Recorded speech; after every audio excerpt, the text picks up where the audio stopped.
আজ রান্না করব হাঁসের মাংস, দেশি হাঁসের মাংস। আমি এখানে একটা হাঁস নিয়েছি। এখানে হাঁস রান্না করার জন্য আমি পেঁয়াজ বাটা, আদা বাটা, রসুন বাটা এবং ধনে এবং জিরে বাটা নিয়েছি। এখানে একটা হাঁস নিয়েছি আমি, দেশি হাঁস। সেটার ভিতর ডিম হয়ে গিয়েছিল এবং অনেক তেল জমে গিয়েছিল। হাঁসটাকে কুটে ধুয়ে আমি রেডি করে নিয়েছি রান্না করার জন্য। দেখতে পাচ্ছেন মাংসগুলোকে ধুয়ে ফ্রেশ করে নিয়েছি।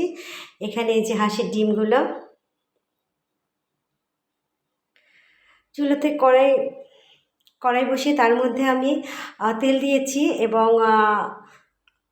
তেজপাতা, দারচিনি, এলাচ এগুলা দিয়ে একটু ভেজে নিয়ে আমি মশলাগুলোকে দিয়ে দিয়েছি।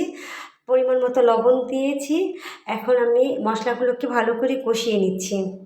মশলার যে কাঁচা গন্ধটা সেটা যেন না থাকে, সেজন্য তেলে ভাজা ভাজা করে নিব, উপরে যেন তেলটা ভেসে আসে। এখানে সামান্য পরিমাণে আমি পানি দিয়ে দিয়েছি।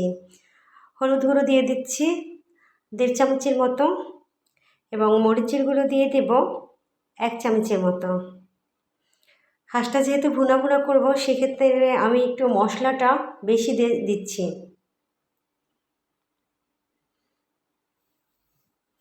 মশলাটাকে আমি কিছুক্ষণ কষিয়ে নেব।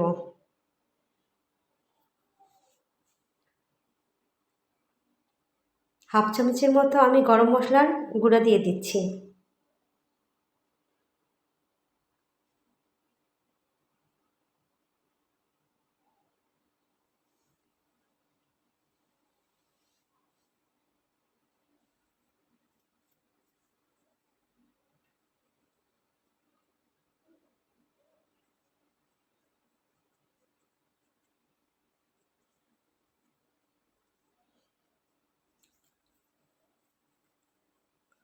কষানো হয়ে গেলে এর মধ্যে আমি হাঁসের মাংসগুলো দিয়ে দিচ্ছি।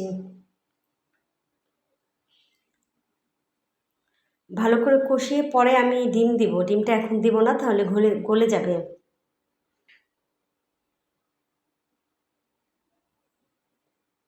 মাংসগুলো দিয়ে আমি এখন ভালো করে নেড়েচেড়ে মশলাটা মাংসটার ভিতরে ভালো করে মেখে নিচ্ছি।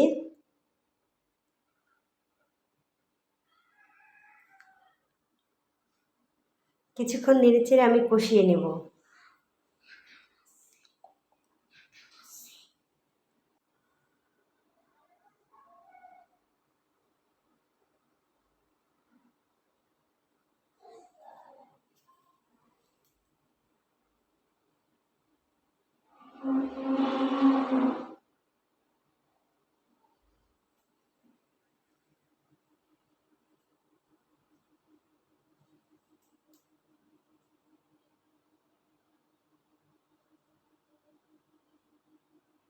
হাঁসের মাংসটা কষাচ্ছি, এভাবেই রান্না করে নিব।